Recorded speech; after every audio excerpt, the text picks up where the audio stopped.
Sita, Ganizidwe, Malawi, Singolo, Dalisiga, Matu, Yangola, Yankulo, Chimose, Olimbiga, Chido, Uguia, Chito, Molimbiga, Odisigo, Sauti, Ande, Sanje, Kaduga. Tikupatsa moni ya Malawi kuti monire mwatandala uli mwauli mwachoma bwanji muli bwanji mwaswera bwanji tuswerere uli tusindire uli mwadokera tani moseriwa mboma lathu namba 29 kunja kwa malira dziko lino tikupatsa moni ziyankhulo zanu zonse kumeneko kuti muli bwanji ndipo moni mo Amalawi ife a Muvi Wachilungamo nthawi zonse kukagwa zoti zoyenerera zoti tigawane nanu timabwera ndithu kudzakuyankhulani kuti tidziyendera limodzi pakuti dziko lindi lathu. Lero pa 14 lachisanu tabwera kudzachezana kudzakhamba nanu ziwiri zitatu kuti tidziyenderabe limodzi tisakhale kuti tasiyana. Mutu wathu wankhani wa lero ndiye kuti chipani cha Muvi Wachilungamo kuyimira limodzi kapena kuyikira kumbuyo kapena kutsirira mavume pa zimene amipingo onse motsogozedwa ndi mpingo wa Katolika achita mdziko lathu lino. Ife sitikanakhala chete tinene tibwere kuti tiyikepo ndemanga ndipo atsogoleri ife tikanakhala tili pa khomo tinenera kubwera kudzayenda nawo kunseuko chifukwa iyi ndi njira imodzi imene amipingo afuna kutiphunzitsa andale tonsefe kuti tidziwe kuti chilengedwe cha Mulungu sichidzasintha chifukwa cha ndale. Chilengedwe cha munthu cha Mulungu sichidzasintha chifukwa choti anzathu ena akuti, ndipo chilengedwe ndi chikhalidwe sichingasinthe chifukwa choti akuti kolandira ndalama atipatsa malamulo osatheka. Zimene Mulungu analenga ziyenera kukhala zomwezo ndipo zidzakhala zomwezo kufikira kumapeto kwa moyo. Potero ife a Muvi Wachilungamo tabwera kudzaombera m'manja, kudzatsirira ndemanga, kudzayikira kumbuyo, kudzagwirizana nawo mipingo yonse ku Malawi ndipo tithokoze kwambiri mpingo wa Katolika, mpingo wa Chisilamu, mipingo ina iliyonse ya Chikhristu imene munali kunseuko tidaona akuluakulu amaulemu awo timati abambo kakhala Katolika. Azibambo anali kumeneko atavala mikanjo yawo mwaulemu kukaenda pansi. Ndimafuna kuti tiyankhule ife ngati andale kuti kwa ife mboma namba 7 kuona akuluakulu amipingo akutere paja sitidzavomera kuti atero koposa kuti tabwerani mudzatiyankhule chifukwa ngati mmene mulini kulemerera kwachi kumeneku kulemekezeka kwachi kumeneku mukapezeke pali pansewu kukati dandaula ife andale ndi kuti nditsoka ngati boma. Ife mboma namba 7 tidzidzawo mwalemba chikalata iwe musanapite tabwera ntikambirane ndipo musaganize kuti udzakhala envelope ayi koma kumva nkhawa madandaulo a anthu achipembedzo. Potero ife powathokoza kuti ayimadi panju pa chilungamo tikuti tiyankhule motere. Manifesto yathu ya chipani tikukamba kuti mamuna sadzakwatira mamuna nzache ndipo kungofika pamenepo ndiye kuti akukakumana ndi lamulo lokumapeto lija timanena kuti capital punishment ndiye kulanga komaliza ndipo nzimayi sadzaloledwa munthaka ya Malawi kukwatira nzimayi nzache chifukwa ife tonse ngati dziko tisalandire machimo tisalandire matemberero chifukwa chati anthu tiwiri anthu awonayi amene afuna kunthokoza wina wache amene kwawo kwa zikhulupiriro zawo sitizidziwa.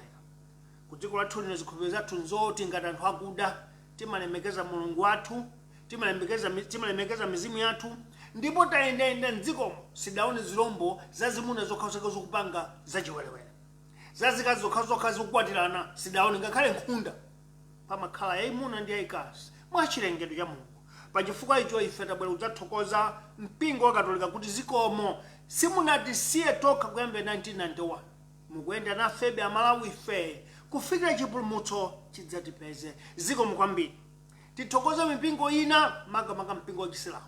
Mpingo wa Chisilamu ndi mpingo wa Chikhristu kumakhala kovuta kuti akomane koma dziko lathu lino tatha kumupatsa chitsimikizo mulungu kuti tonsefe kati kudzera katolika kati kudzera chisilamu kati kudzera pentekosto kati kudzera chani timapita kwa mulungu mmodzi. Ndikuthokozeni asilamu onse dziko la Malawi chifukwa munali nawo kukayankhula nawo izi. Chandisangalatsa chimodzi nchoti kudali posta imodzi imene yakambidwa kuti mubereke ana anu adzipanga zimenezo osati athuwa. Zikomo kwambiri amene mulemba ucheni posta imene. Andale akuzolowera kumachita zinthu zoyipa pa anthu ena, ana anthu ena osati awo. Pamene awo akuateteza akakhala m'masukulu ali ku England, akakhala ndi zipatala kupita ku Igupto. Iwo amene koma ana ife anthu osaukafe ndiye kumati panikiza. Akakhala akatemera awo ipawa kabaya. Akakhala matenda oyipa awaphere mwapati. Zokwatira namuna kokha zoti aloleni apange.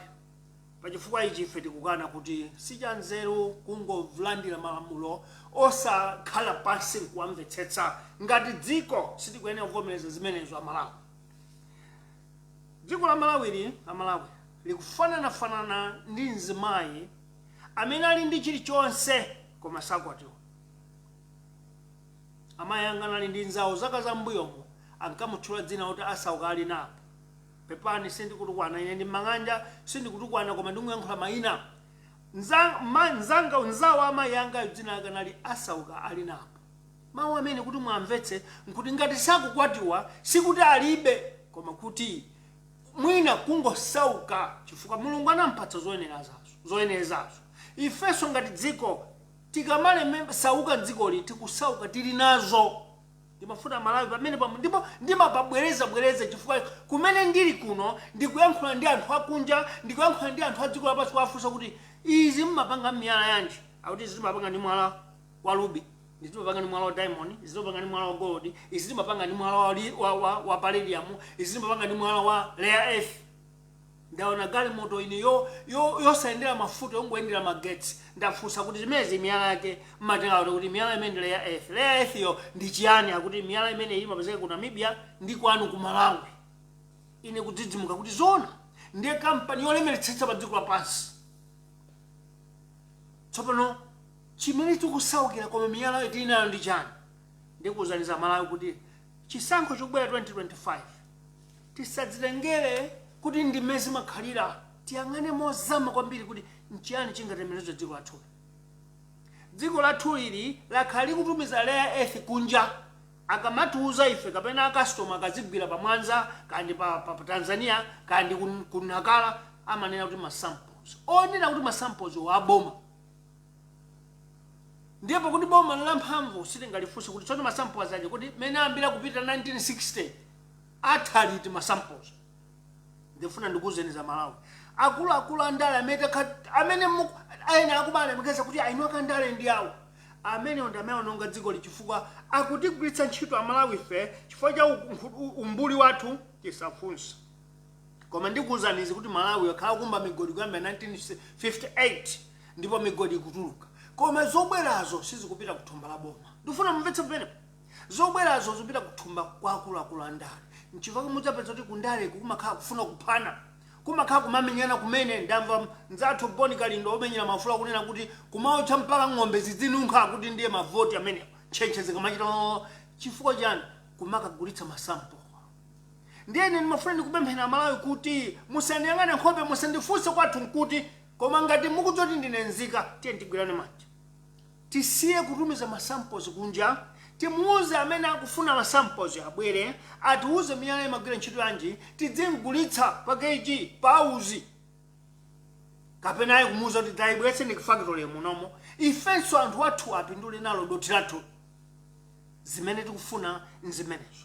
Pachifukwa ichi ndimafuna ndiyankhule izi kuti Malawi si dziko losauka ndi dziko la chilichonse chifukwa zoyeneretsazo tili nazo. Ndimafuna mudziwenso izi kuti ngati kuli dziko musadiki muno maiko 16 maiko olemeretsetsa ndikuwerengerani kafukufuku wathu amene tapanga ife ndi ama China ndi ma British ndi ma Germany wapeza kuti dziko la Malawi ndi dziko la number 3 lolemera musadiki muno pa chuma chimene chili pa nthaka yacho kuyambira agriculture ulimi zokopa alendo tourism komanso migodi. Dziko la number 1 la Malawi li number 3 number 1 South Africa. Number 2 Zimbabwe. Number 3 Malawi. Pamigodi. Ndefunso nkumati chifukwa chani zaka 60 tsopano tikupita ku 60 zanali timasanga zaka 59 nchifukwa chani lokhala dziko losaukitsitsa namba 3 pa dziko lonse lapansi musadike muno dziko losaukitsitsa ndi lathuli koma li namba 3 pakulemera m'maiko 16 musadike chifukwa cha zimene tili nazo pa nthaka. Tili ndi migodi dziko lathu lino yopitirira 100 migodi imeneyo ndikuwuzani mawu alipo ena amene alowa m'Malawi muno aku China, aku Germany, aku Europe amabwera kuti afuna kuchita famu yolimalima, amabwera kuti afuna kupanga za nkhuku akunama koma ndi aboma aja apangana nawo kuti Amalawi mudzianamiza za nkhukuzi koma pasipo mudzikayotsa migodi tapita mpaka mmwamba. Tidazulula zimenezo tili mayenga, tazulula zimene tili Muvi Wachilungamo pressure group, tikuzulula solenga tili chipani. Koma simudzamva boma lilonse likunena kuti tafufuza nkhani chitayipeza tagwira awa motera imangozizira. Chifukwa chani zonsezi zikuchitika chifukwa anthu andale akamalowa mboma sakupita kuti atukule dzikoli, akupita kuti nafe tidzikulitsa ma samples.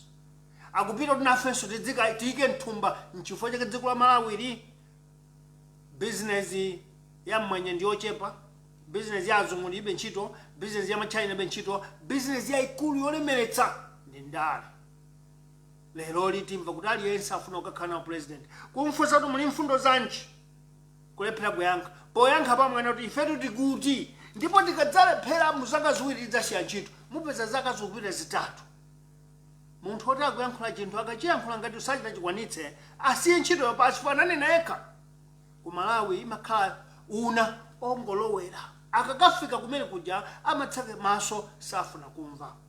Ndimafuna ndiyankhule izi Malawi kuti inu ndine ndife anthu ambafe, anthu osaukafe tingayime limodzi nkupulumutsa dziko ndipo dziko lake lathu ndipo mmoyo omwewu anthu onse amene atiberawa kudzaona kuti munthu amatotembenuza dziko limatha kutembenuka. La Zambia lidatembenuka m'maso mwathu, la Tanzania atembenuka m'maso mwathu, la Mozambique kutha zaka 16 kuli nkhondo alitembenuza m'maso mwathu.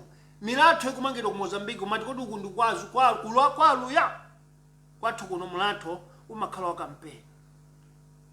Ndili mdziko la Namibia kumene misewu imalimidwa simudzamva wandale yonse akuyika pa news kuti dani Gengobo delivers kulibe.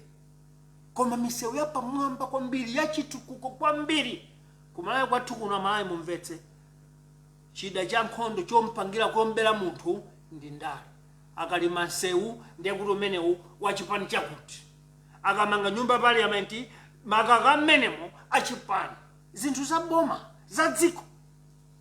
Boma namba 7 likubwera kudzachotsa zonsezi ku parliament pokhapokhapo ngati kuli chinsinsi chifukwa tazindikira zina lero kuti dziko lathu analigulitsa kale azipani anagula anatenga ma stakes nchifukwa mupeza kuti nyumba ya parliament Chinese 5-star hotel ya Mulilongwe mupeza kuti anthu andale ndali ma shareholders management si za dziko. Ndipo khapokha tizindikira zimenezo Malawi mudzamva zodabwitsa chifukwa tikadzamva kuti parliament nyumba ya parliament ili m'manja mwa trust ya uje ndi pamene Malawi mudzazindikira kuti anawabwera kudzavula ndale kuti zionekere poyera kuti dziko lizindikire. Chifukwa chimene tifunsira izi nyumba ya parliament yamangidwa pa agreement ya boma ndi boma China ndi Malawi. Sizi kutanthauza chipani chimene chasainacho chomwecho chikachoka ndi kuti agreement itsala ndi boma linali koma mipando ili mkatimo ya chipani. Pamenepo titsegule maso chifukwa pena pache ena akulandira land zimene tamva zitu Blantyre Secondary School, St Andrew Secondary School, osati Blantyre Secondary kuma St Andrew Secondary School, timati ndi private school. Tadzazindikira pambuyo kuti inali school ndi school ya boma. Koma zaka mwina 48 zimalowa ndalama zonthumba mwamo.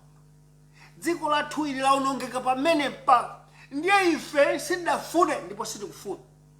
Tiphatikane ndi andale ena amene akudziwa kale kuti zimangirizo mkati mu zimenezo ndiye kuti sitikafukula kalikonse, ndiye kuti sitikaulutsa chilichonse tisitipulumutsanso dziko. Chimene ufuna ife nchoti tikapulumutse dziko. Zonse zimene zikuchitika mwanseri mokomera awiri atatu tikazidule zonsezo. Kudula chiberekero chimene chisadzaberekenso mwana kuti chilichonse chopindula dziko chidzipindulira dziko. Tikhale ndi milatho imene akukhalira nayo anzathu. Tikhale ndi misewu yosati ya ndale koma msewu wachitukuko, chifukwa kuti mwamulemba munthu kukhala mtsogoleri wa dziko, mwachipanga chipano khala chipani cholamulira dziko. Koma kusakhale za ndale, kusakhale kuti msewu ndi auje, ndipo msewu umodzi ukapangidwa ndiye kuti khala kampeni, chide cha kampeni. Boma number 7 chipani chathu ichi tikudzachita revolutionize kuti Malawi akhale number 1, nzika akhale number 1, ena afe tikhale atumiki otumikira. Amalawi mmene dziko likuyendera pano kuti muyang'anitsitse bwinobwino tadi ntiyang'ane ndale mmene zilili. Mumva kuti ku MCP kuli maplani opangira kuthana ndi awa, ku DPP kuli maplani odzudzula awa. Koma ndikuwuzani chilungamo chenicheni sitikuchidziwa anthu. Chilungamo chenicheni sitikuchidziwa, ndipo ngati sitisamala nkumasulana mukhala nkhondo mdziko muno. Chifukwa lero tikumva kuti chipani cha makongresi pali chapereka ndalama kwa anthu angapo kuti achite zionetsero zoti mtsogoleri wa chipani china asayime. Funso loti zikuwakhudza chani awa zoti mpaka anonga mamiliyoni kuti amuletse wina kuti asayime. Komanso tate ntinguyang'ana common sense. Awawo munthu amene ndi amene akugwetsa ukhala akumuopa kwambiri lero bwanji wapeza umera mangolomera. Pena pache pali kabodza, pena pache pali kabodza. Tikhale ozama makamaka ndikonkha ndinu ovota musapusitsidwe. Alipo wina amene akumaphika chimfunja chache, ife tizichikhulupirira kuti chifunja chinchakudya uli ufiti wache. Pachifukwa ichi ife sitimayankha nawo za ndale zina, koma tikuyang'ana kuti ngati za ndale zinazo zipitirire kuti mpaka zibweretse mpungopungo ndiye kuti mdziko lomwe taliwononga kukhala nkhondo. Pachifukwa ichi ine ndimafuna ndinene kuti ino amakongresi party tapanga ndi ndale zanu nyumba mwanumo. A DPP panganiso ndale zanu nyumba mwanumo. Ifenso ku chipani chathu cha Muvi Wachilungamo Revolutionary Party tichite chipani chathuso kwathuko. UDF chimodzimodzi amene afuna kubwera nyuwa nawonso apange ku nyumba kwawoko. Koma zochita zathu zisakhale zoti ziwononge dzikoli. Pamenepo ndikupempha zochita zathu zisaononge dzikoli chifukwa mayankhulidwe kuti mwamvetsetse akhoza kubweretsa kacheso kamene kangayatse dzikoli nkupsa mayankhulidwe. Pachifukwa ichi tiyenera kukhwima nzeru Amalawi ife osangomva mawu opanda nzeru, osangomva ziganizo zopanda nzeru, osangomva kuti chifukwa kumalawi kwathu kuno lero sukulu ipoti ilibe no phindu sikupindula aliye tapezapo mgodi wona kuti ndiyankhule zoti aujenewa zasangalatse chifukwa ndikapitira kuseriko akaninyemera. Ndiyankhule zoononga koma auje ndi aike pamwamba kwambiri chifukwa ndikapelomena akandigayira dziko lathu lwa ulesi limenewo. Ndiye tasiya kuti tintsate oyankhula za nzeru, tasiya kuti ntsate munthu amene akuyankhula zopulumutsa dzikoli tikutsata awo chifukwa tikatsata amenewo tikapeza ndalama akategera kanga chepa.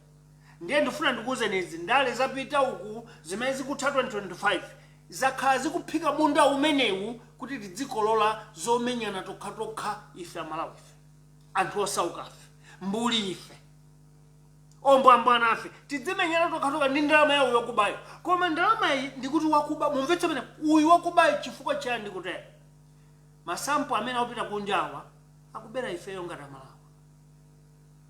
Ndikupatsani chitsanzo. Kwa zaka 58 chigawo cha kumpoto chakhala chikutulutsa migodi imene yapita kunja. Chigawo cha pakati pa ntcheu chakhala chikutulutsa migodi madola mamiliyoni mabiliyoni apita kuyambira 1958 tisalandire ufulu. Tatiye tikang'ana ku ntcheu ainu ake aku ntcheuwo akukhulupirira kulima dzirere m'minda. Anthu akumpoto nsewu wawo ndaona truck itatembenuzika magalimoto angapo atatembenuzika ifoti aboma anabwera kudzaika madoti msewu watatu ndi mvulayi magalimoto angotembenuzika. Kodi nthawi ino amalawi ife tili ndi nthawi yoti tidziona galimoto ichite ngozi pa msewu? nthawi ino ndoti galimoto ithamange ikapereke katunduyo pachitike zochitikazo agulitse tipezeke nakacha. Koma kumapeza kuti galimoto yoti asenza ili mtchire ndiye dziko lathu ili, pakuti tonse ife ndi makhalidwe athu ndi akuba kuti tikonze pamene paja chaka cha thundu. Kuti ife tikakoka magalimoto lena tilibe zipangizo zokokerazo. Amalawi dziko lathu ili linene kukhala ndi misewu. Pa msonkho wathu omwewu, pa zogulitsa zathu zomwezi likhale ndi misewu. Ndiye chimene madzakupemphani lero nchonena kuti chikamachitika choyipa mdziko, amalawi ife tisamachitsatira chifukwa kuchitayo ndi anganga, ambuyanga, achipani changa, kapena ndi kumene ndimagonera. Nthawi yakwana kumadzudzula kuti izizi sinditsatira nawo. Ine ndifuna kutsata chilungamo ndipulumutse dziko. Ndiye ndikukumemani amalawi kuti tatiye tiyimire Malawiyu, tisayimire chipani icho. Ngakhale ife ngati mukutimva tikuyankhula zinthu zopanda za mkutu, musamvere ndipo musadzitsate. Chifukwa sichanzeru kuti tenga utsiru wathu, umbuli wathu tikupake nawo ni amalawi ino. Chifukwa inu mwa inu muli nzeruso. Ndiye ngati mukuona kuti ndi nzeru, tiye tiphatikane nzeru iyo tichite zopulumutsa dziko kuti tidziwe kuti zigawenga zodala ndi dziko ndi ziti. Ndiye nzambiritu kuti muyang'anitsitse zigawenga zonzambiri matayi kuno, mapassport ndiye diplomatic passport. Ayang'aneni mayendedwe awo, akumuyang'ana Malawi agulitsa chani. Mzungu amene akubwera kuti adzatenga miyala ndi uti, amene afuna machina afuna masampo ndi ati zimenezo. Poperekanso malicense akumpatsa mchina kuti nthaka itengani zimene muti akumbeva mutenge bora ife mutipatse nsongo. Boma number 7 kudzachita revolutionize, tikudzatenga chilichonse okhala mdzina la boma. Ndipo ndimafuna ndiyankhule izi. Ena akumanena kuti inu musimungakwanitse dziboma chifukwa boma sikuti ajakwera likamachimwa kapena apita butali kalina achimwa mudza kuti iwo analibe nzeru ya koma kuti system inaonongeka. Ndiye ndimafuna ndiyankhule izi. Mawu ali Richard Chimondo Banda, mawu Eisenhower Nkaka amene lero akuatembenukira ankanena wakuauza anena apita muthalika kuti dziko boma likulephereka DPP chifukwa msomba yaola kumutu. Lero mene dziko lasaukira muzaka zitatu tiye ntinene kuti msomba yaola kumutu, muvomera Richard Chimondo Banda, muvomera Eisenhower Nkaka, muvomere chifukwa munatero zapita muthalika kuti msomba yaola kumutu. Ndiye leronso msomba yaola kumutu achakwera mutu mulibe nzeru nchifukwa dziko likuonongeka. Tikamayankhula tidziganiza kuti tsiku lina adzatembenukira wina kuti patsafuso. Ndiye ine ndikamayankhula kuti pano kuti Malawi tikudzanchita revolutionize ndikudziwa kuti funso lomwe mudzandipatsa koma mudzandipatsa munena kuti tamvetsetsa kuti revolution nchiyani. Umadziwa chimene kunena. Ndimafuna kuyankhula ibwanji. Dziko lathu ili kuyambira kumutu kumene kwaolako kwa nsombako ndi thupi lonse mpaka kuchipyepye laola. Zimene zinafuna muzidziwe. Ndiye revolution isi kubwera kubaoma pamwamba pokha revolution kuyambira kuchipyera. Tidzamanga revolutionize chilichonse chifukwa pakali pano pandikuyankhulani pano Malawi. Maofesi muli zinthu zimene zinapangidwa apply zaka ziwiri zapita. Ena akufuna panga mani new zimene zapangidwa li new nzona kuti ujayo anadzalipira kawiri. Passport leo tikumva kuti mapassport kulibe alipo. Mapassport alipo akuti akuasungira emergency. Tsono funso timfane tidziwe kodi emergency ya passport nchani? Yadwala yatani chifukwa odwalawo akulepha kupita South Africa. Tsono mapassport ya emergency ndi ati si chifukwa china zikhazi emergency chifukwa chona kuti mukapita mukalipira zochuluka. Ndiye lero tikumva kuti passport ya 160,000 ikulipiridwa 600,000. Boma la chakwera likudziwa zimenezo akumva chakwera usiku ndi usana koma sangafunse kwa nsombayo yaola kumutu. Amalawi osamuyang'ana munthu kunenepa kukula kukhathamira tatiye ntiyang'ane munthu mwati kuti awati ayendetsa dziko lizitheka. Chifukwa lero dziko lona kuti ni la malamulo achi mungamulole bwanji officer kuti adzilipiritsa anthu 600,000 ndiye pa 600,000 160 imene ikulowa kuboma 440,000 ikulowa mthumba mwa immigration officer. President, vice president, nduna, principal secretary, director akudziwa ali mmene ndi apolisi omwe ndi asilikali. Amalawi dziko lathu laola. Dziko lathu laola chifukwa sitingamalole zimene zomachitika ngati chikhalidwe. Lero lili ndi chikhalidwe nzachidzukira amene afuna passport asapite akangopita ndi 600,000 passport akayipeza. Koma tsopano tifunse ndi njala imene ayikonza achakwera munoyo kuti chakuti chikhale mbewa kati mbatata zokha. Ndani amene angadye mbatata mamawa masana madzulo? Amalawi afuna apite ku South Africa, apite ku Zimbabwe, apite ku Tanzania, akatakateko kuti mwina adzidya nsima mbatata ikhale yomwe ti mamawa. So ngeza kuti passport njofunika koma chifukwa tsopano ikutha kumalowa pa 600,000 sitipeza pa passport. Ndipo achakwera kwaona sakujenjemera fo mtsogoleri adzinjenjemera. Ndikupatsani chitsanzo dzulo ku South Africa kwa utchedwa matruck 24 dera Mpumalanga. President wayankhula mawu amphamvu mpaka anthu onse wagwidwa atsala mwina mmodzi amene achite zimenezi. Kumalawi kwathu kuno achakwera amadziwa kuti passport is 600,000 samayankhula amati chete. Zakatangalezi tazimva tonse Martha Kizuma kumangidwa kutani achakwera chete koma ndi amene amanena kuti ndikuti tiwanitambalira Malawi aliyense tidzaiteteza. Zaka zitatu ateteza ni watambalira ndani chifukwa 30 billion matambala ngati Malawi akalowa ku bucha. Ndipo achakwera alibe manyazi chifukwa kudzoti sangafusidwe ndipo ayiwaja ngoteteza on section 91 simungamuyimba mulandu mtsogoleri wa dziko. Ndipo mboma number 7 nchifukwa kuti constitution iyi idapangidwa moyang'ana mtsogoleri wa dziko sidayang'ana Malawi. Ndiye tidzayichotsa ndikuikhazikitsa yatsopano kuti ngati uli munthu wene otsakhala pansi palamu. Chifukwa kwadzanena kuti auje simungagwira lamulo lisingagwira amene ndi mudzadzedwa abale awo onse ayimira kumbuyo kwa anthu amene. Ndiye dziko silidzayenda. Pa chifukwa cha Malawi timafuna tikuwuzeni kuti tatiyeni tigwirane manja tonse tichotse nyasi izi. Ndiyankhule izi kuti mumvetse.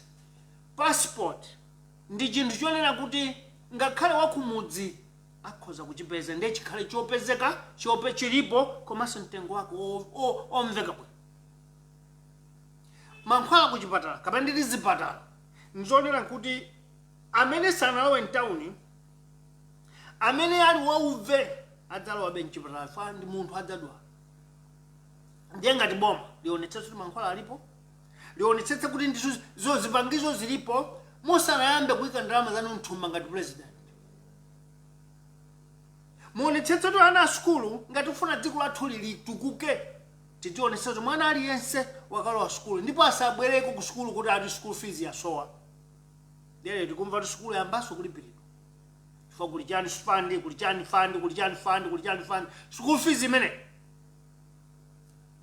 Ndiye ngati zili za school fees kodi anthu madera ngati kwa Mwene Lupembe, madera ngati kuhola uko, madera ngati Mchire lali Nthipe kwathu kukhombe uku, anthu oti sangaone ndalama yoti angayigwiritse ntchito pambali pokudya kusauka kumeneko ayikwanisa school fees.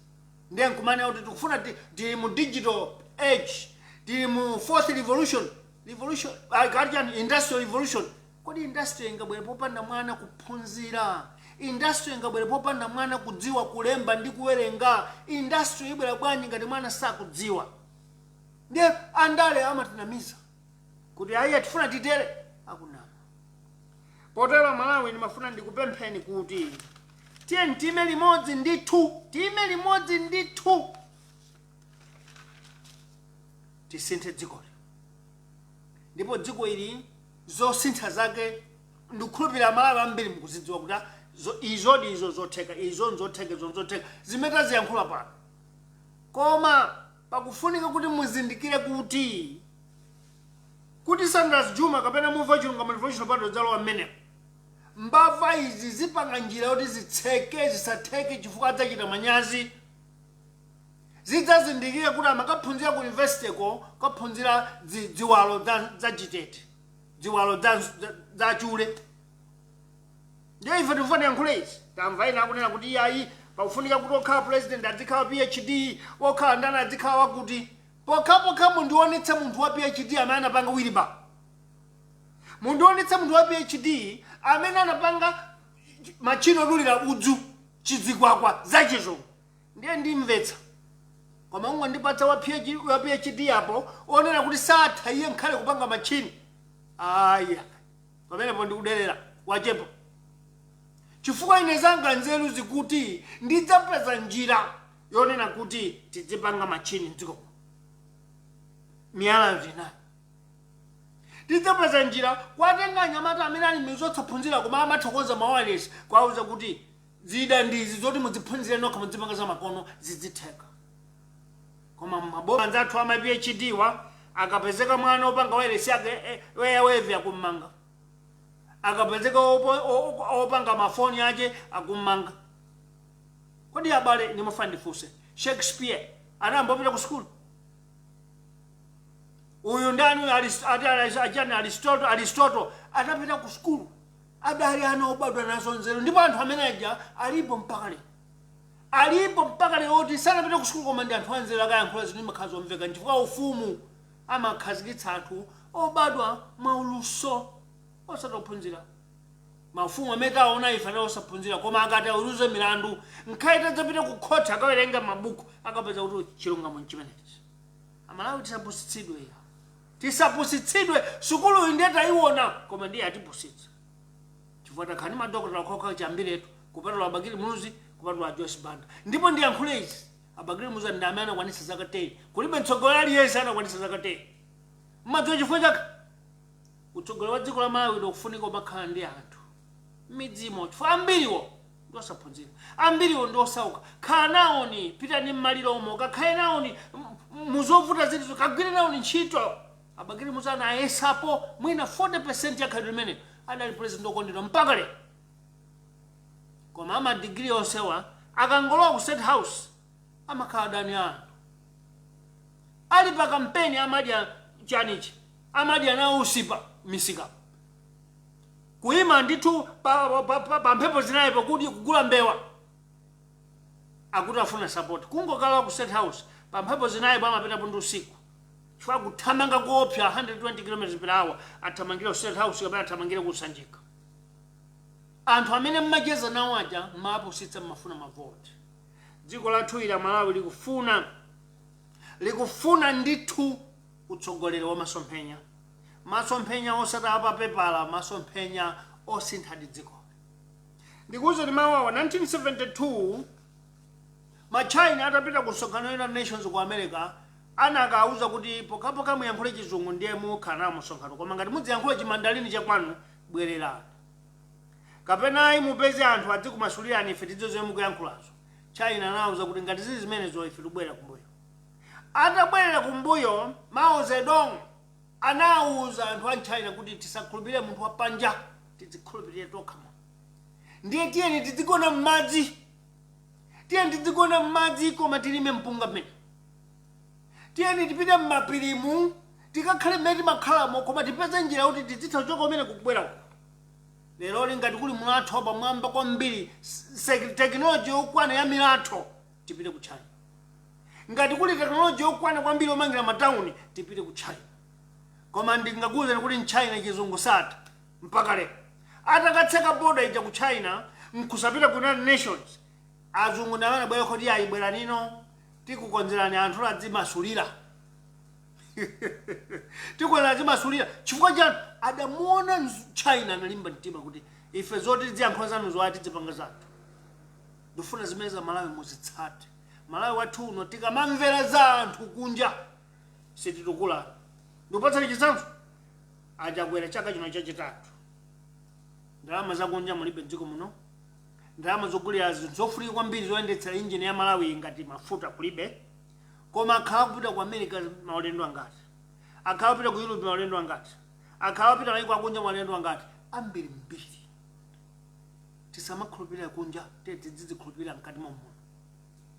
Ndipo China amene amatseka border yawo panalibe ophunzira za Chingerezi amaphunzitsa nawo kakonko. lero mmeneka mu Europe Africa kunena kuti tidziphunza chiyankho chanu chokuti afe tidziyankhula tidzikumvana chifukwa chanu alinzache China. Nimafuna ndiyankhule izi ngati ulibe chilichonse umakhala dzina lako lija loti asauka ali napo amakupatsa anthu dzina limene cholibe chilichonse. Malawi ali ndi chilichonse tikusaukiranji. Mfundo zina zimakhala zopanda phindu. Ndiye izomanira kuti timuyeze mtsogoleri poyerekeza ndi sukulu yache. Sukulu ya Britain ya chizungu yomwe tudza dzikwatirana amuna kokha. Chiganizo sokawiri mwina atakhala China bola ndivomera, itakhala Russia bola ndivomera, koma maiko onse amene achita malamuliro a revolution amayankhoza ziyankho zawo kwawo.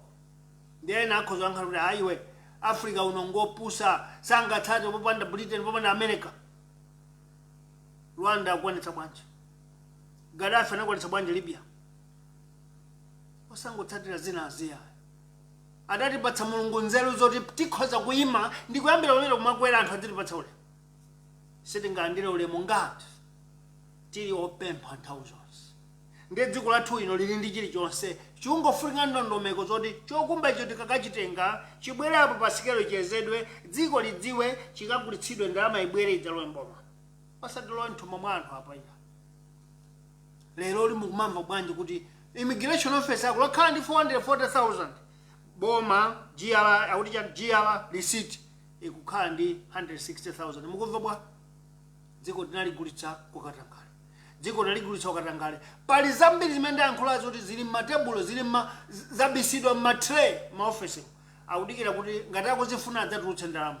Sindingapereke koma tili ndi boma achakwera ali pampando, vice president Saul Shima ali pampando, koma ma office muzachita stuck.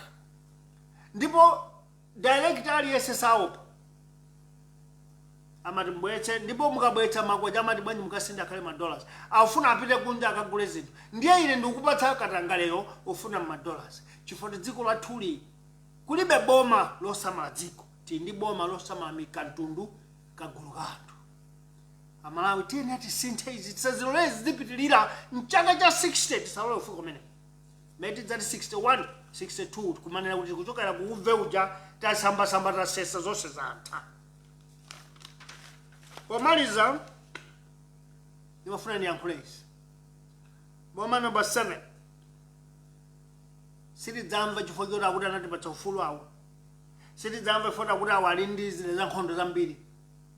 Lero dziko latembenukatu, kuli mabungwe, kuli BRICS, matausiya zina zokalowawo amene mudzuti malamulo ndi njira zawo zithandiza dziko lathu mukalola kumene palibe angakuletse.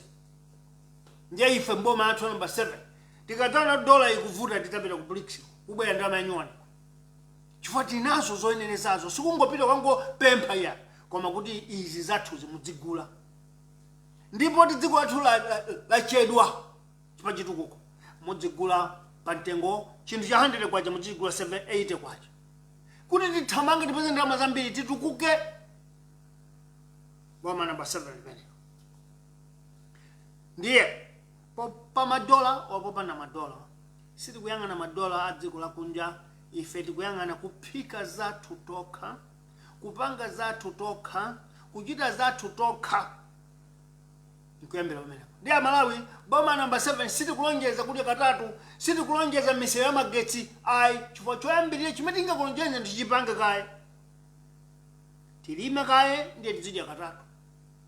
Tikumbe kaye migodi ndiye tione tsopano masitima amagetsi.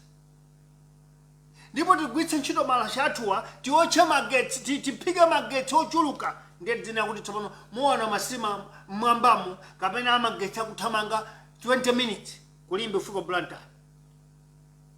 Koma zonsezo zilipo mdziko mwathu. Pachifukwa je ndimafuna ndikutsimikizireni kuti tsiku la lero li tiyeni tidzipatse Jackson opitirira mangolomera okwera kuti nthawi ikwane kuti tikalowa pa ground pa tiauza Amalawi. Tikalowa pa ground pa tiauza Amalawi kuti Amalawi ukuti ndiye taphunzitsidwa zaka zingati 60 tisaphunzitsidwenso. Ulendo uno tilime zathu, tikolole zathu, tiphike zathu, tidzigulitse. Ndipo kupita kunja uko ngati president ndidzakhale ine chopita kunja sindikuchiona chifukwa ndini ntchito yomathamanga Malawi ngwantali Nsanje Kalonga ndiye ndilibe nthawi yopita kunja kukatani misonkhano ya ambassador likonko ayi ndanditumizira uthenga cholinga ndalama isamalike tikagule chipatala tikagule mankhwala mchipatala ana apite ku sukulu onse makolo athu akafika mchipatala ayezedwe apatsidwe zofunikira ngati munthu osati takagula nikapana doko osati boma namba 7 munali ndi ine Bantu Sanders Chuma tinena ukhalanda vice president kumazalephereka chifukwa anzathuwo apita kukapanga meeting ina ndiye talephera kuti khale nawo komabe mukhale mdziko lopambana nonse tikufunani zabwino tikumalanso mtsogolo kuno zikomo kwambiri.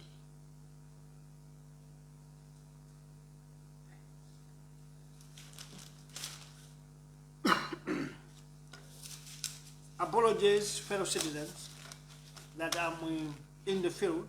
I'm not in the studio, I'm not at home. This is a mobile studio that we travel with because anytime, anyhow, we may be forced to discuss or talk to you or address you.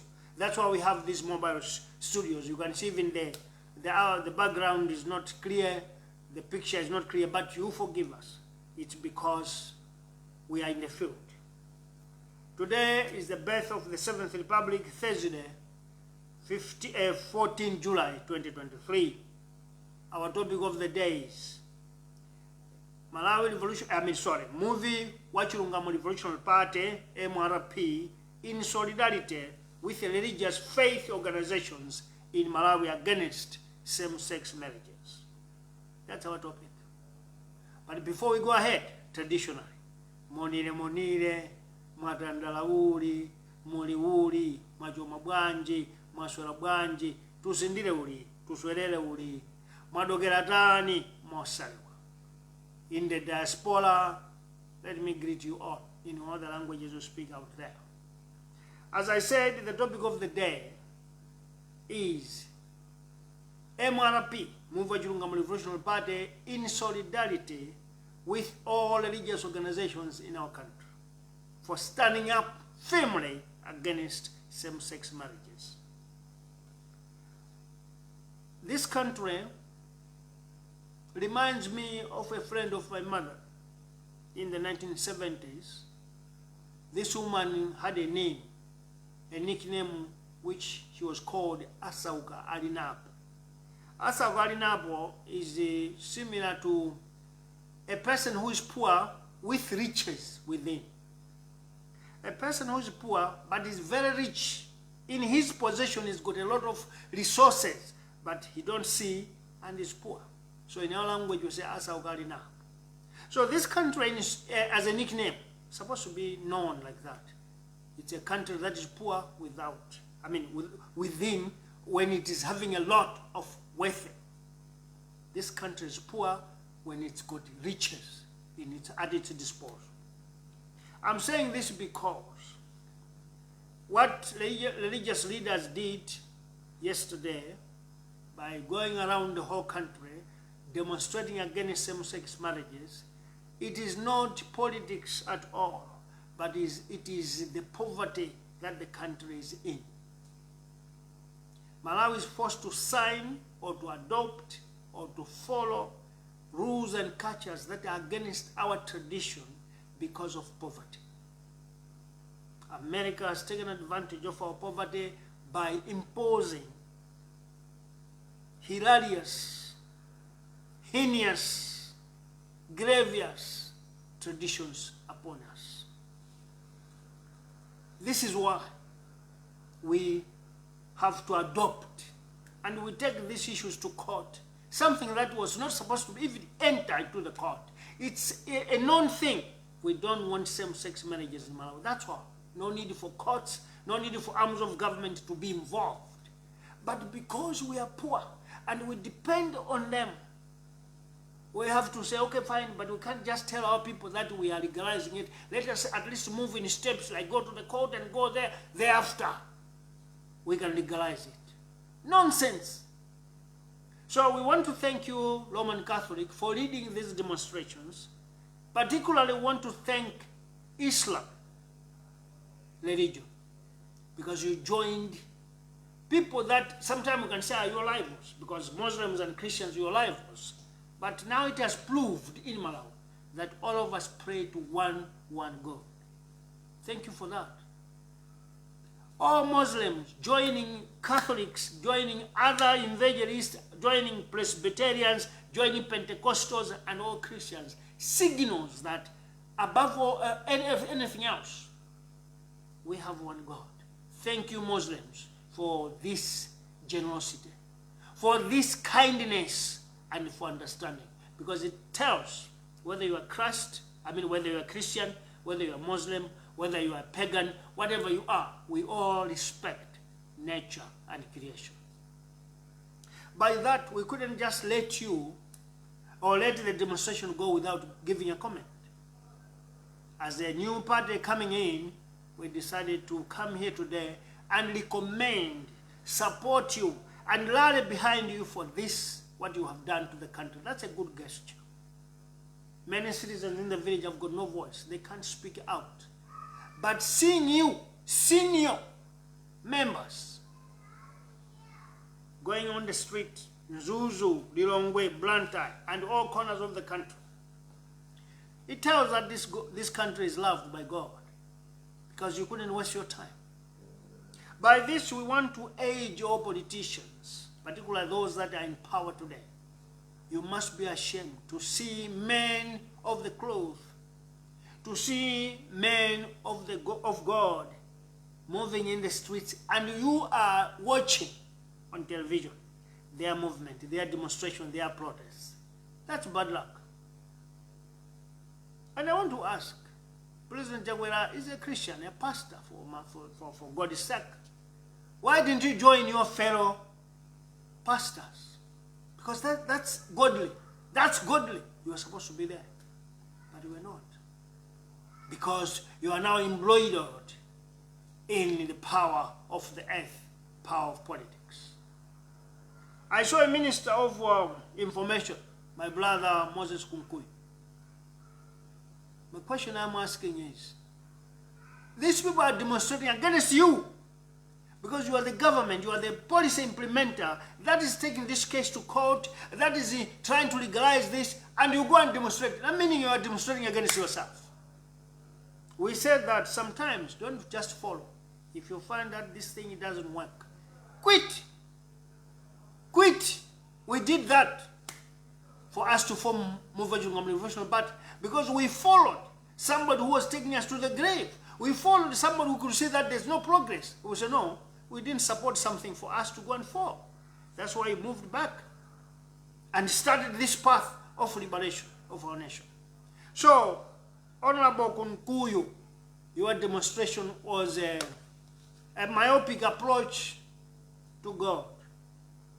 Because you can't be in a government at the same time you go and demonstrate. Who are you demonstrating against? Because these pastors, these Christians, these Muslims, they were demonstrating against your government for legalizing or going steps towards legalization of something that is not allowed in this country. For that, we want to say that Malawians, particularly all religious organizations, thank you.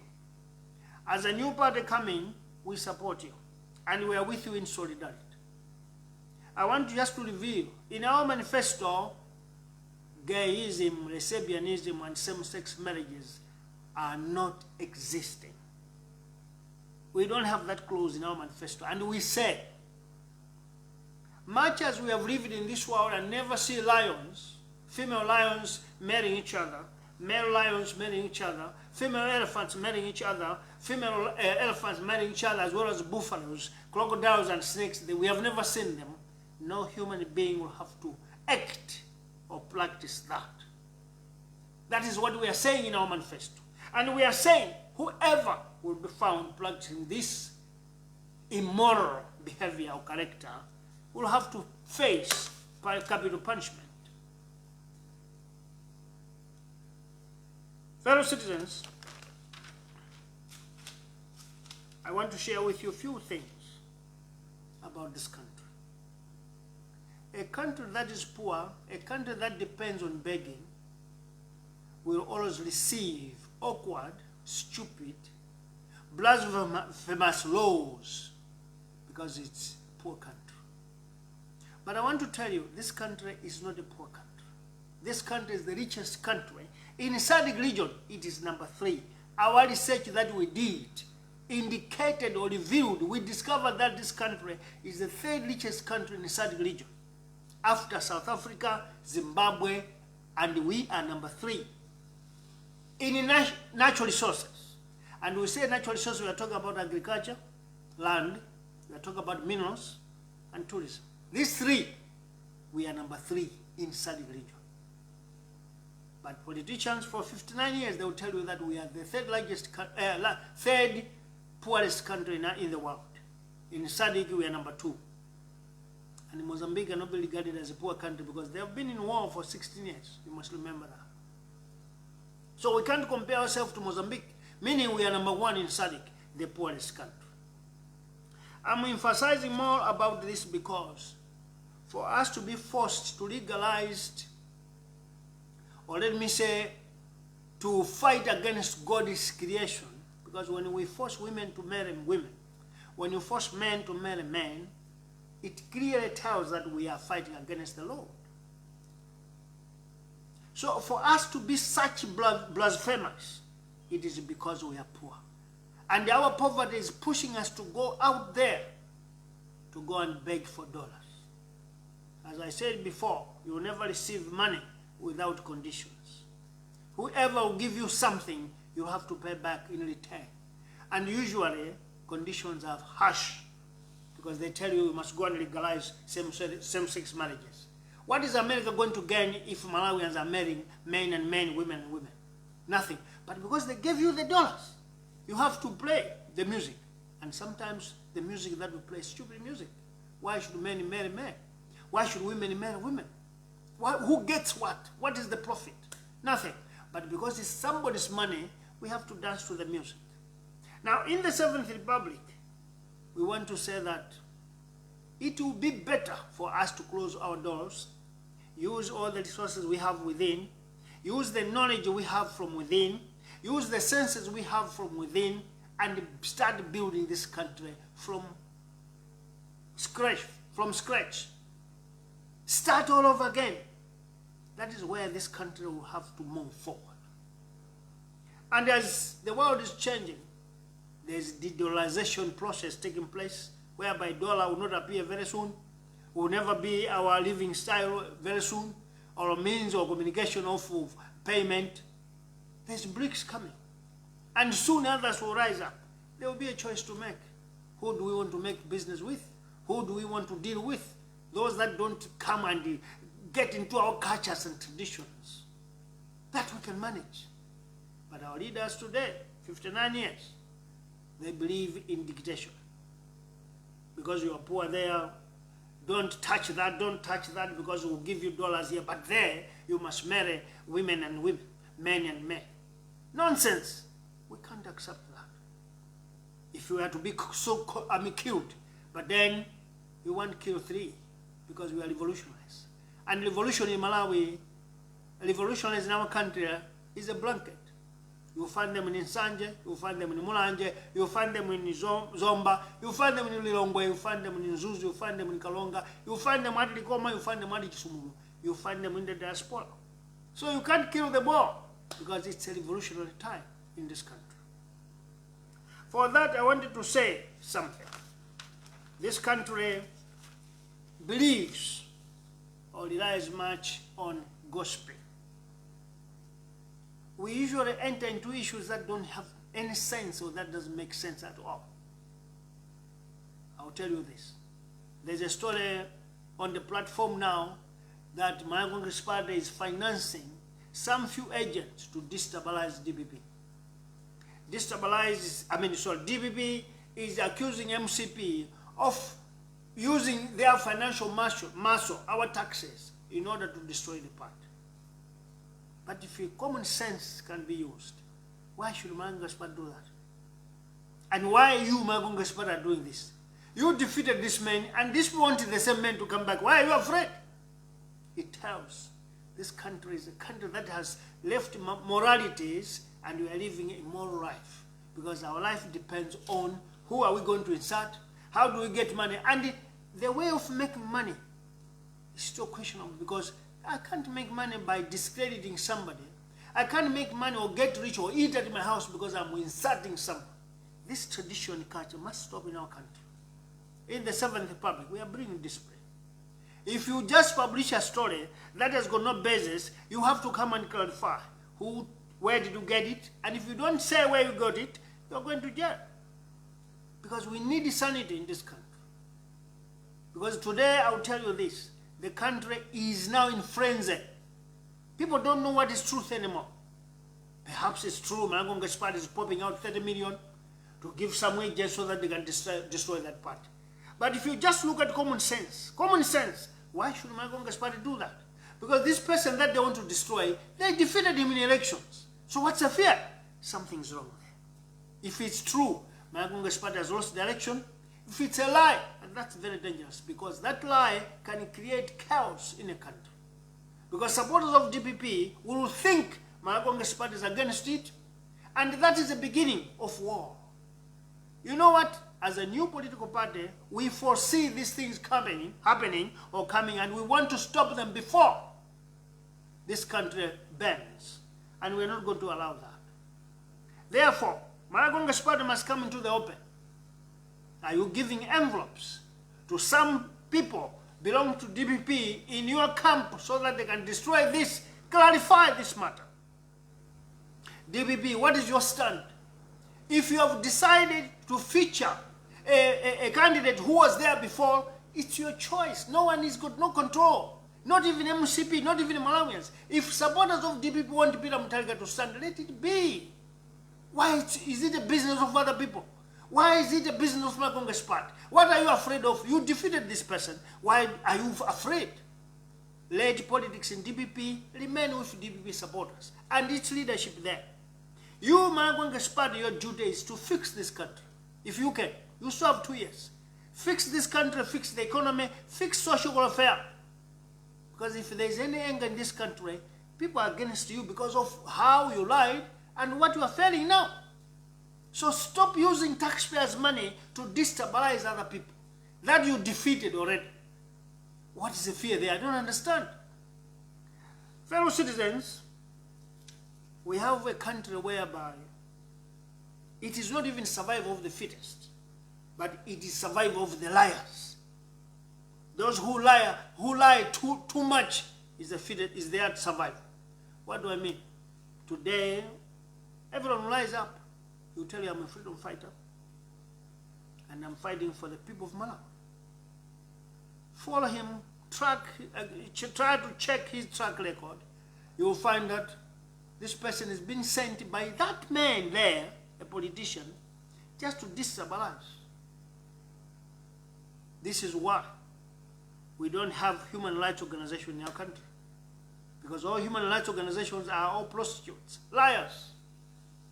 Why? Because they cannot use their own senses for the sake of this country, but they want to do it because of that person. Excuse me. Because of that group. Because of that party. We must know we are losing morality. We are losing our humanity, and this country will just soon be in chaos.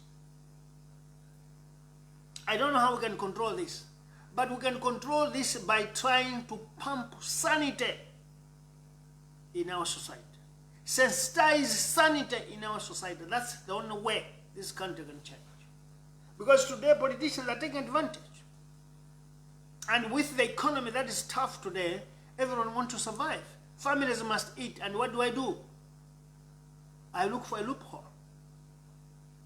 What is a loophole? A political party, one guy wants to be a president of this country and he's got more money, he'll just dish it out. And then I rise up and now start talking senseless things that threatens the peace of the country. That threatens the security of the country.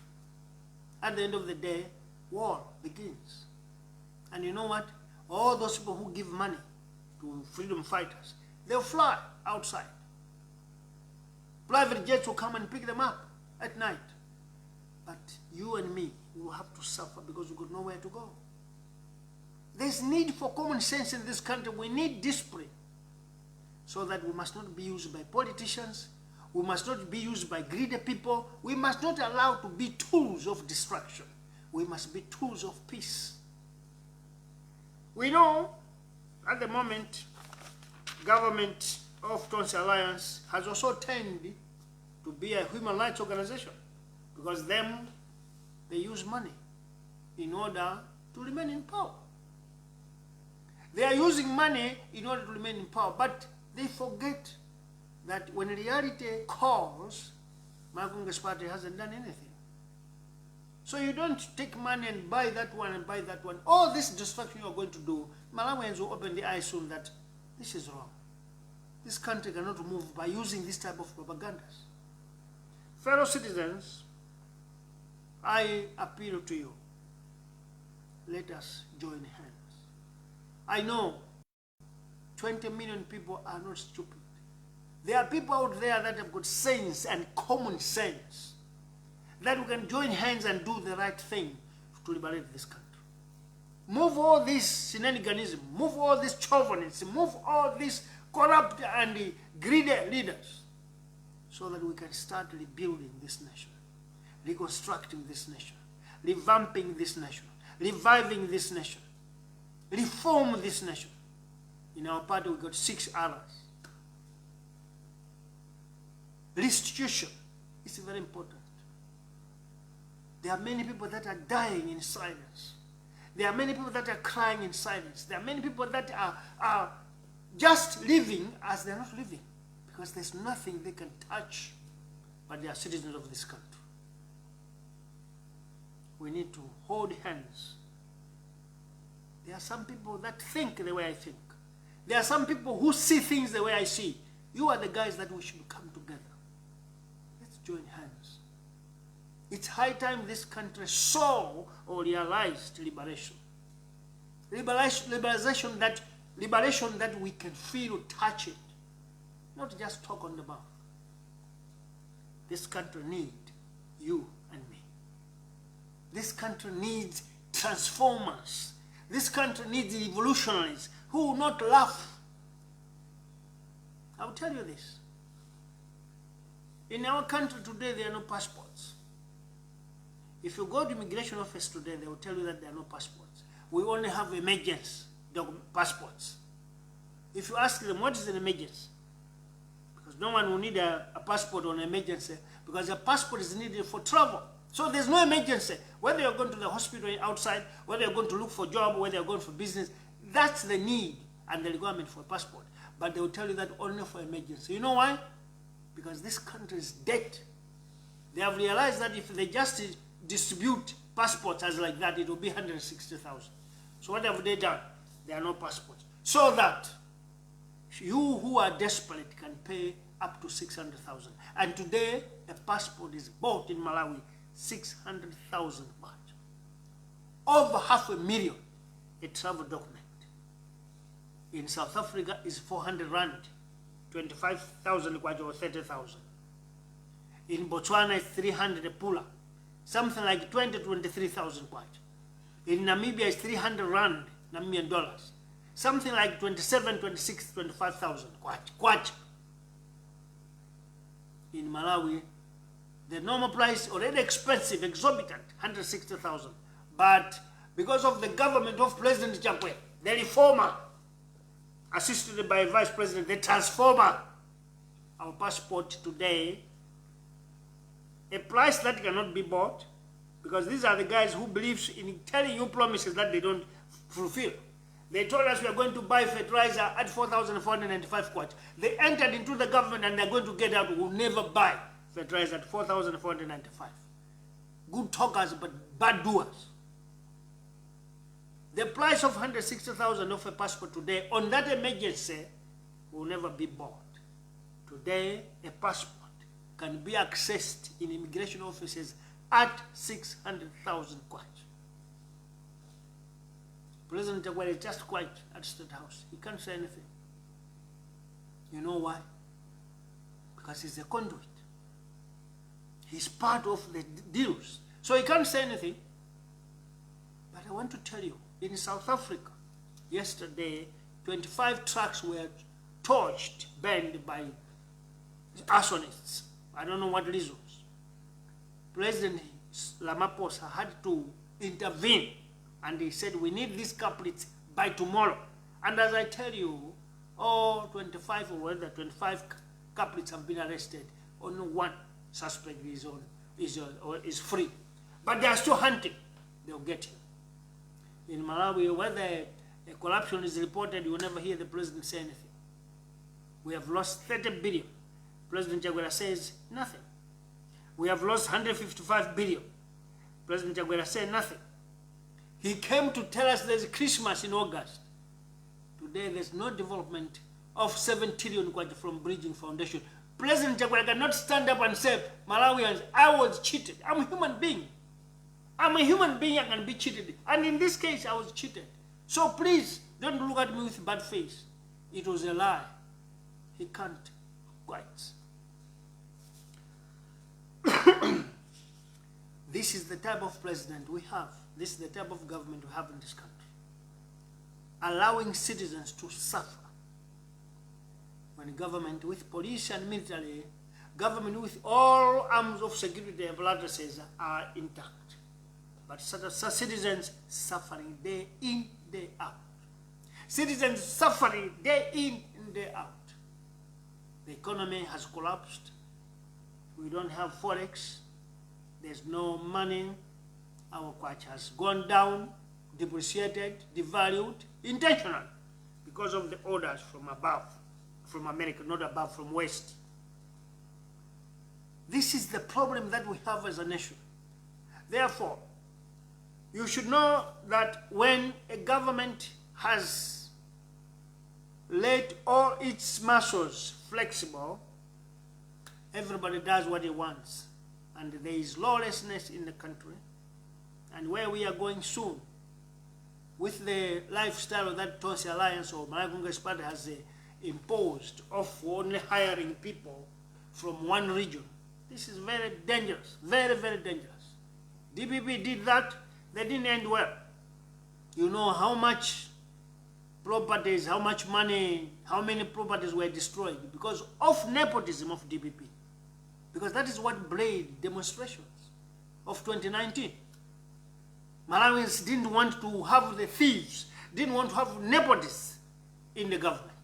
And we did whatever we could, destroying our own country, because we didn't want nepotist people.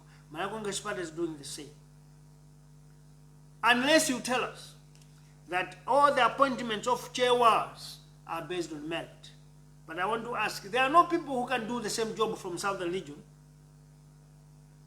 There are no people who can do the same job from Eastern Region. President, Central Region. Vice President, Central Region. Army Commander, Central Region. What is that again? Departmental heads, Central Region. The North is advantaged a bit because the wives are coming from there, of the two top leaders. President Chakwera, my wife is from North. Vice President Salusi, my wife is from North. But it's not the whole North, because I know most of our followers are from the North and they're feeling it. You need to know that this type of mentality is going to bring this country into chaos. And you're going to be held accountable for that. Because whether war breaks up or something happens, when peace comes, you'll be held accountable. Because this country is a peaceful nation and we can sit together as a nation, focus the future together.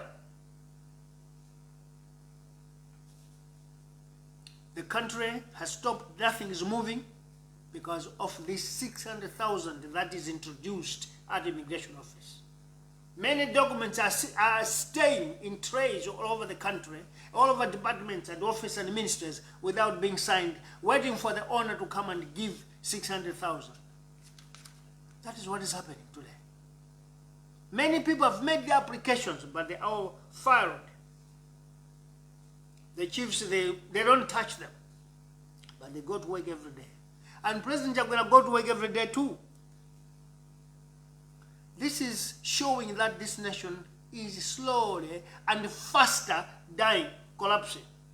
Because we don't have a leader. Each and everyone in the office is a leader today. Any director is a chief. He makes decisions on his own. Every immigration officer is a chief. He makes decisions on his own. These are things that Seventh Republic is coming to fix. Reshuffle and overhaul them. We want to register our disappointment with President Chaguera because there is what they call Makieru, someone who spoke on the radio, and that went viral with Martha Jizuma. We are told Foreign Affairs Minister Nancy Tembo just appointed that Makieru as Director of Finance in the ministry. In President Chaguera's government, corrupt people are promoted. Bad people are given positions. Good people are their enemies. One of them, Bonikari. To be precise, you couldn't be in the government without the services of Bonikari. Today you are planning to kill him. Try to do that. Then you realize that bad thing will always be bad. There will be no day bad thing will turn into good thing. Never. Because people who don't appreciate somebody's good job get punishment. And in your case, you are going to be punished in 2025. And even the people that you are afraid of, you are just afraid of, what do they call this? You are afraid of Njogaluzi. I don't know what is it in English. Njogaluzi, it's something that's so like a snake, but it's not a snake. And you are shaking because of that. But I tell you, 2025, you are not going to make it. Whether you spend taxpayers' money in what degree, whether you use dollars from America in what degree, you won't make it. Why? The country is angry.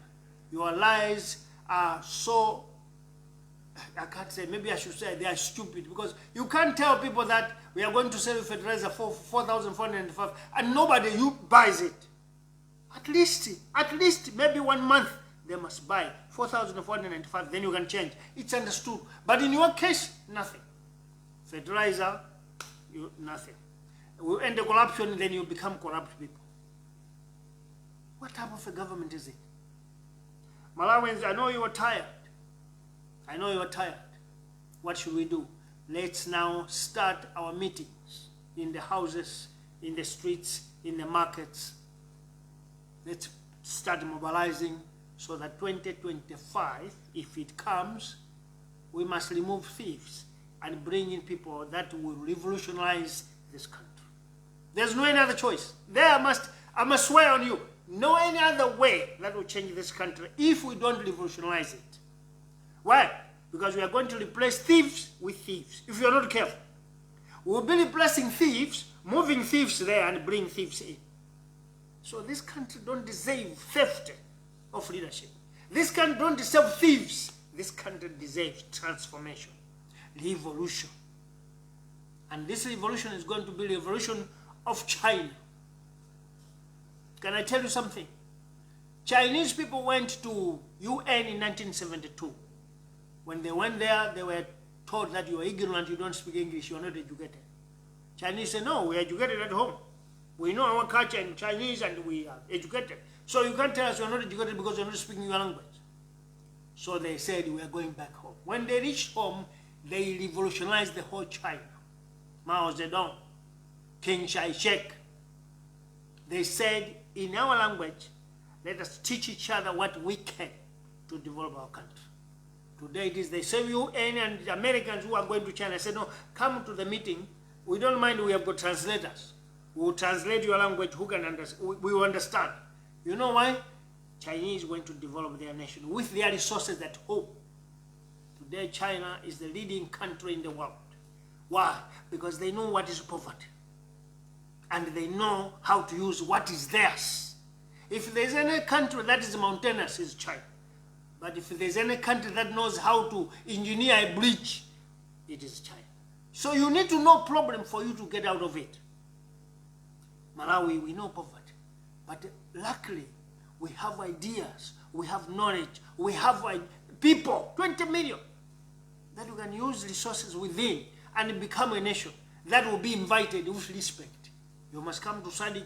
You must come to African Union. You must come to European Union. You must come to G12, G7, because of what we have. But I want to tell you, without anything, we'll never be invited, but we'll be pushed to go there. And when we are there, we'll be told there's a membership fee, there's what, you must sleep in these hotels. We don't have a choice. The Seventh Republic under Muvi Wachilungamo Revolutionary Party is coming to overhaul, fix the whole system, remove all the debt. And a paper must leave Lilongwe. If it has to go to Zoma and Blantyre, it must reach one day because our country is too small. No one should sit with a paper, official paper of work of government in the tray for 2 weeks because it's going out. Not in the Seventh Republic. Now, if you want this status quo to continue, don't vote for us. But if you want this status quo to go to holiday, then Muvi Wachilungamo is your vote. You are with me, Bantu Sanders Juma. Let's meet again. We don't know when, but when events unfold, we'll always come. But we'll give you at least a heads up before, if we can. If you don't worry, we are together. Malawians, let's rise up. Let's stand up. This country needs liberation. Thank you very much.